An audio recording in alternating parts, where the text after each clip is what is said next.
Who is Rockefeller, the world's most powerful man? Is it a real possibility, or just a figment of humanity's imagination? A mere urban legend? Is this rumor ultimately a good thing or a bad thing? Tonight, once again, we'll examine whether it's true or not from a Japanese perspective. Title: The Secrets of the Rockefeller Family, Oil, Power, and Conspiracy Theories 1. Introduction: America's most famous and most mysterious dynasty. We have explored ancient mummies, dream figures, moon landing conspiracies, and secret societies. Now, let us turn to a family that has been at the center of more conspiracy theories than almost any other in American history: the Rockefellers. Depending on who you ask, the Rockefellers are a philanthropic dynasty that built universities, hospitals, and museums, using their vast fortune for the public good. The ruthless architects of a global monopoly who crushed competitors and amassed unimaginable wealth through exploitation. The secret puppet masters behind the Federal Reserve, the Illuminati, and a New World Order, along with the Rothschilds. Or simply a family that rose from humble beginnings, made a fortune in oil, and has spent the last century trying to live down the dark side of that legacy. Which one is true? As with most powerful families, the answer is complicated. The Rockefellers have done immense good, and they have done real harm. They have been targets of wild conspiracy theories, and they have engaged in secretive, questionable behavior that fueled those theories. In this lecture, I will give you a balanced, evidence-based overview of the Rockefeller family, their real history, from John D. Rockefeller Sr. to the present day, how Standard Oil built and lost a monopoly, the family's turn to philanthropy, and the reasons behind it. The major conspiracy theories about the Rockefellers examined: the secret covenant hoax, where it came from and why it persists; the tragic disappearance of Michael Rockefeller, accident or cannibalism; the Rockefellers today fighting Exxon over climate change; and finally, what the Rockefeller story teaches us about wealth, power, and conspiracy. Let us begin at the beginning, with a man named William Avery Rockefeller. 2. Real history. The patriarch and the grifter father. The Rockefeller story does not begin with oil. It begins with a con man. William Avery Big Bill Rockefeller, 1810 to 1906. John D. Rockefeller Sr.'s father was not the respectable businessman that family legends once claimed. William Rockefeller was a traveling salesman who sold miracle cures, including a cancer remedy that was mostly petroleum. He called himself Dr. William Livingston and posed as a deaf-mute to gain sympathy while selling trinkets. He was also, by modern accounts, a bigamist, a horse thief, and a man who repeatedly fled from indictments. In 1849, he was indicted for raping a hired girl in Cayuga, New York, and was forced to flee again. He eventually abandoned his family, remarried under a false name, and died in 1906 in Freeport, Illinois, buried in an unmarked grave. Why this matters? John D. Rockefeller Sr. grew up knowing his father's secrets. Some historians believe this shaped his lifelong obsession with respectability, order, and privacy. He rarely spoke about his father. He kept his own life tightly controlled, and he passed down a culture of secrecy that would later fuel conspiracy theories. John D. Rockefeller Sr., 1839 to 1937, born in upstate New York to a struggling family. Young John D. moved to Cleveland, Ohio, as a teenager. He was a devout Baptist, a meticulous bookkeeper, and a driven businessman. He started in commodities trading and then discovered oil. In 1863, he built his first oil refinery. By 1870, he incorporated the Standard Oil Company. By 1882, Standard Oil controlled 95% of the nation's oil refining capacity. It was the first great American trust, and it made Rockefeller the world's first billionaire in 1916. How he did it, ruthless or just brilliant? Rockefeller used aggressive tactics. He bought out competitors, forced railroads to give him discounted shipping rates, and drove rivals out of business by temporarily lowering prices below cost. He created a monopoly, and monopolies were legal at the time, though unpopular. His defenders say he simply did what any smart businessman would do. His critics, including investigative journalist Ida Tarbell, whose father had been ruined by Standard Oil, called him a predator. The Sherman Antitrust Act, 1890, and the breakup, 1911. Public anger at monopolies led to the Sherman Antitrust Act. In 1911, the U.S. Supreme Court ordered Standard Oil to break into 34 separate companies, including what would become Exxon, Mobil, Chevron, and Amoco. Rockefeller owned shares in all of them, and the breakup actually made him richer because the individual companies became more valuable than the monopoly had been. By the time of his death in 1937, Rockefeller had given away more than $500 million. OVE are 500 million, over 10 billion in today's money. But he still died as one of the richest men in history. 3. The turn to philanthropy, guilt, or generosity. This is where the family's reputation shifts, and where conspiracy theories find fertile ground. John D. Rockefeller Sr.'s philanthropy. He began giving in the 1890s, long before his death. His major gifts included the University of Chicago, founded 1890, ultimately more than $80 million. The Rockefeller Institute for Medical Research, 1901, now Rockefeller University. The General Education Board, 1902, promoting education across the South. The Rockefeller Foundation, 1913, global public health, science, and the arts. Why did he give so much? This is the central question. Some say he was genuinely pious, a Baptist who believed wealth was a trust from God. Others say he was trying to launder his reputation after decades of being vilified as a robber baron. Historian Ron Chernow, who wrote the definitive biography Titan, notes that Rockefeller was genuinely conflicted. He could be ruthlessly competitive in business and then privately agonize over every dollar he gave away. Chernow argues that the silver lining to the whole story is that the family ended up feeling so anxious and so guilty about their wealth that they ended up being remarkably good philanthropists. John D. Rockefeller Jr., 1874 to 1960, the only son, was a different type of man. He was quieter, more religious, and deeply troubled by the family's public image. The Ludlow Massacre of 1914, where striking miners at a Rockefeller-owned mine were killed by the Colorado National Guard, haunted him. He spent the rest of his life trying to redeem the family name through philanthropy. His projects included Rockefeller Center in Manhattan, built during the Great Depression, creating 75,000 jobs, donating the land for the United Nations headquarters, restoring Colonial Williamsburg, building the Museum of Modern Art with his wife, Abby. 4. The next generation, 5 brothers, and a missing heir. John D. Rockefeller Jr. and Abby Aldrich Rockefeller had 6 children, 1 daughter, and 5 sons. The sons became legends in their own right. The 5 brothers, John D. Rockefeller III, 1906 to 1978, focused on Asia, built the Asia Society, helped create Lincoln Center. Nelson Rockefeller, 1908 to 1979, 4-term governor of New York, 3-time presidential candidate, and vice president under Gerald Ford, 1974 to 1977. Lawrence Rockefeller, 1910 to 2004, venture capitalist who invested early in Apple and Intel, also a major environmentalist. Winthrop Rockefeller, 1912 to 1973, moved to Arkansas, became its Republican governor, 1967 to 1971. David Rockefeller, 1915 to 2017, longtime chairman of Chase Manhattan Bank, key figure in building the World Trade Center and the last surviving brother.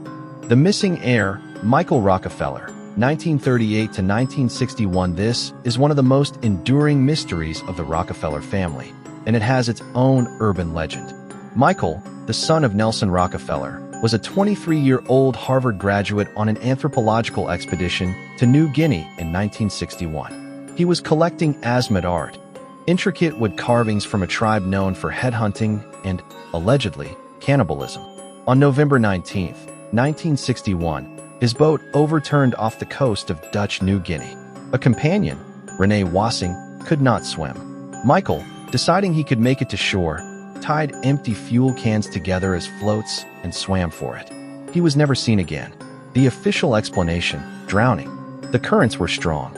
He was approximately 10 miles from shore. He likely exhausted himself and drowned. The urban legend, he was killed and eaten by cannibals. The cannibal theory spread almost immediately. Missionaries claimed that villagers in the Asmat region confessed to killing and consuming Michael. The story became cocktail party lore for decades. A 2014 book by journalist Carl Hoffman, Savage Harvest, makes a detailed case that Michael was indeed killed and ceremonially eaten by 3 tribesmen. The truth may never be known. Michael's body has never been found. The Rockefeller family has always maintained the drowning explanation. But the mystery persists, and it adds a dark, gothic flavor to the family's story. 5. The major conspiracy theories. Examined now, let us turn to the urban legends and conspiracy theories that surround the Rockefellers. Theory 1. The Secret Covenant, or the Rockefeller Plan. The claim: John D. Rockefeller wrote a secret covenant detailing how the elite class would control the public through poison, debt, and mind-altering technology. The document allegedly includes plans to poison food, cosmetics, and the air, and to crush them like insects. The truth: there is no evidence that this document was written by any Rockefeller. Fact-checking organizations have traced the text to an anonymous email sent to a financial advice website in 2002. The original submission made no mention of the Rockefeller family. The name was attached later by unknown parties. The modern conspiracy theory was invented in the late 20th century, borrowing from older anti-Semitic forgeries like the Protocols of the Elders of Zion.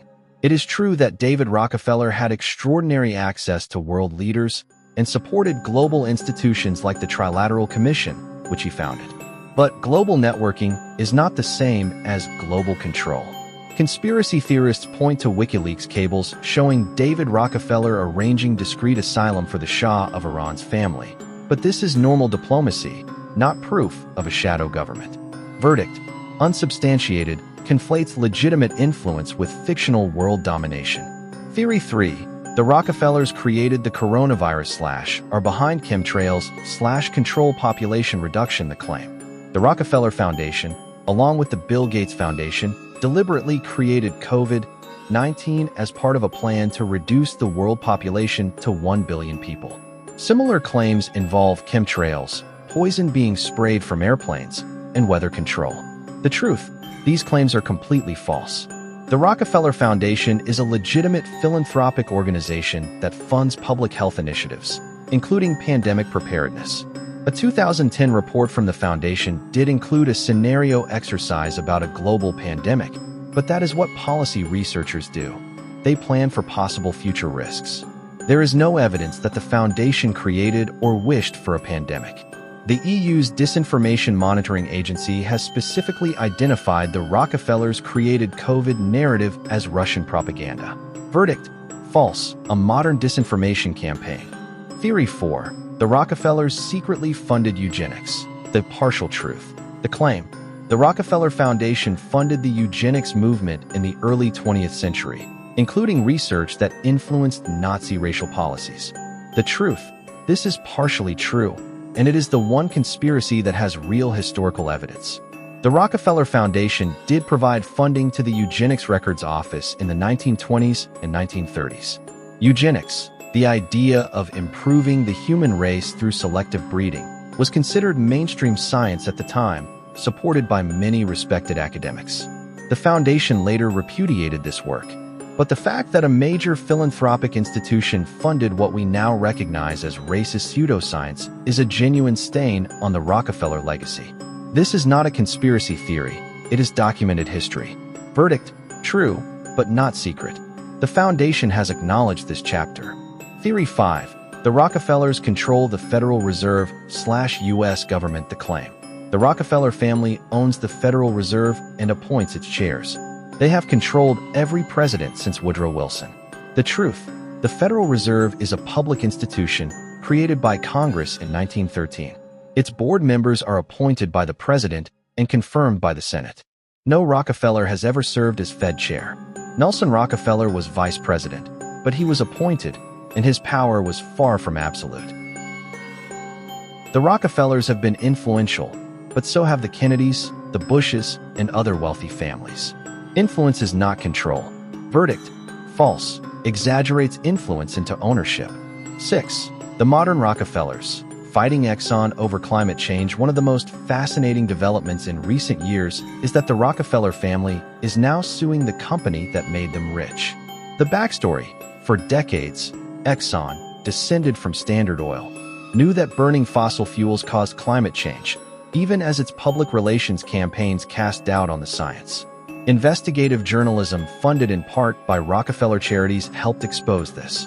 The campaign, the Rockefeller Family Fund, a charitable organization run by fifth-generation heir Miranda Kaiser, has been funding climate litigation against Exxon for years. The goal is to hold the oil giant accountable for allegedly deceiving investors and the public about climate risks. Exxon executives have accused the Rockefellers of running a politically motivated conspiracy. The family responds that they have a moral obligation. Because they made their fortune from fossil fuels, they must now address the consequences. Miranda Kaiser told reporters, "It would be unconscionable to benefit from something that you then know is harming the world and not do something about it." The irony, the Rockefellers are worth more than $10 billion collectively, according to Forbes. They are using that wealth to fight the very industry that created it. Whatever you think of the merits of the climate cases, this is not the behavior of a secret cabal trying to control the world. It is the behavior of a family divided between those who want to protect the fossil fuel legacy and those who want to atone for it. Seventh, the burden of money. Why secrecy fueled suspicion. The Rockefellers were not innocent victims. They cultivated secrecy. John D. Rockefeller Sr. refused to give interviews. He hired public relations pioneers to shape his image. He sued journalists who wrote critical stories. This secrecy, combined with the family's immense wealth, created a vacuum. Conspiracy theories rushed in to fill it. Historian Ron Chernow notes that the family's tradition of silence and avoidance of unpleasant topics had a fairly major impact on their public perception. Because they would not defend themselves, others did, often in the most extreme terms. The irony is that the Rockefellers today are more transparent than ever. Their foundations publish annual reports. Their family members give interviews. The secrets of the past are largely archival, available to any researcher with a library card. But the legends persist, because the Rockefellers are still rich, still powerful, and still a useful symbol for those who believe the world is run from the shadows. 8. Conclusion, real power, and imagined control. Let me bring this to a close. The Rockefeller family is a real dynasty with a real, complicated legacy. They built a monopoly through ruthless tactics, then gave away billions to universities, hospitals, and the arts. They funded eugenics research, then repudiated it. They kept secrets, then watched as those secrets became monsters in the public imagination. But they do not control the world. They did not write a secret covenant. They did not create the coronavirus. The Illuminati is not real. The New World Order is a slogan, not a shadow government. What the Rockefellers have is what all wealthy, influential families have: access, networking, and the ability to shape public debate through philanthropy. That is real power, but it is not secret power. It is visible, documented, and often controversial. The real lesson of the Rockefellers is not about conspiracies. It is about the burden of wealth. John D. Rockefeller Sr. died a century ago, but his money is still shaping the world. Through the universities he built, the medical research he funded, and the family that continues to debate what to do with his legacy. The next time you hear a claim that the Rockefellers control everything, ask yourself, what evidence supports this? Who benefits from spreading this story? And what is the difference between legitimate influence and imaginary control? Most often, the answer will reveal more about the storyteller than about the Rockefellers. Thank you for listening to this overview of the secrets of the Rockefeller family. Remember, the most powerful conspiracies are rarely the ones you see in YouTube videos. They are the ones you never think to question. Good night. Goodbye. Goodbye. Goodbye.